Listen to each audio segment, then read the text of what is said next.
Hello viewers, বিনোদন জগতের সকল খবর নিয়ে আপনাদের সাথেই আছে সারাদিন নিউজ। টলিউড কিং সুপারস্টার দীর্ঘদিন ধরে একাই রাজ করছেন বাংলাদেশের সিনেমা ইন্ডাস্ট্রিতে। দর্শকদের উপহার দিচ্ছেন একের পর এক হিট সিনেমা। দেশের গণ্ডি পেরিয়ে কাজ করেছেন টলিউড ইন্ডাস্ট্রিতেও। গেল কুরবানি ঈদের তুফান জোরের পর শোনা যাচ্ছে আবারও হাজির হচ্ছেন এই সুপারস্টার নতুন সিনেমা বরবাদ নিয়ে।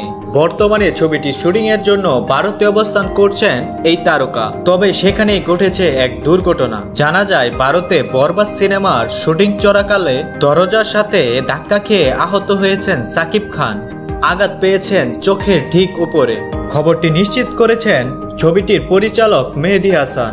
পরিচালক মেহেদী হাসান জানান, চোখে আঘাত পাওয়ার পর দ্রুতই সাকিব খানকে মুম্বাইয়ের একটি হাসপাতালে নেওয়া হয়। এরপর সেখানে সিটি স্ক্যান করানো হয়। চিকিৎসক জানান, আপাতত ভয়ের কিছু কারণ নেই, তবে ব্যথানাশক ওষুধ দিয়েছেন। কিভাবে আঘাত পেয়েছেন সাকিব খান তা নিয়ে মেহেদী হাসান জানান, মুম্বাইয়ের ইলোরা স্টুডিওতে চলছে বরবাদ সিনেমার শুটিং। সেখানে একটি দৃশ্য ছিল দরজা খুলে বেরিয়ে যাবেন সাকিব খান। সেভাবেই সব ধরনের প্রস্তুতি নেওয়া হয়, কিন্তু হঠাৎই সেই দরজা খুলতে গিয়ে সাকিবের কপালে আঘাত লাগে। এতে ভ্রুর কিছু অংশ কেটে যায়। আঘাতের সঙ্গে সঙ্গে শুটিং বন্ধ করে দেন তারা।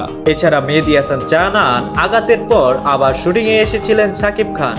সন্ধ্যায় ফেরার পর সেদিন 6টা থেকে রাত 12টা পর্যন্ত শুটিং করেন সাকিব খান। বরবাদ সিনেমায় সাকিব খানের সঙ্গে দেখা যেতে পারে কলকাতার অভিনেত্রী ইদিকা পালকে, যিনি সাকিব খানের সঙ্গে প্রিয়তমা ছবিতে অভিনয় করেছিলেন। অ্যাকশন সিনেমার এই ছবিটি আগামী ঈদে মুক্তি পাওয়ার সম্ভাবনা রয়েছে।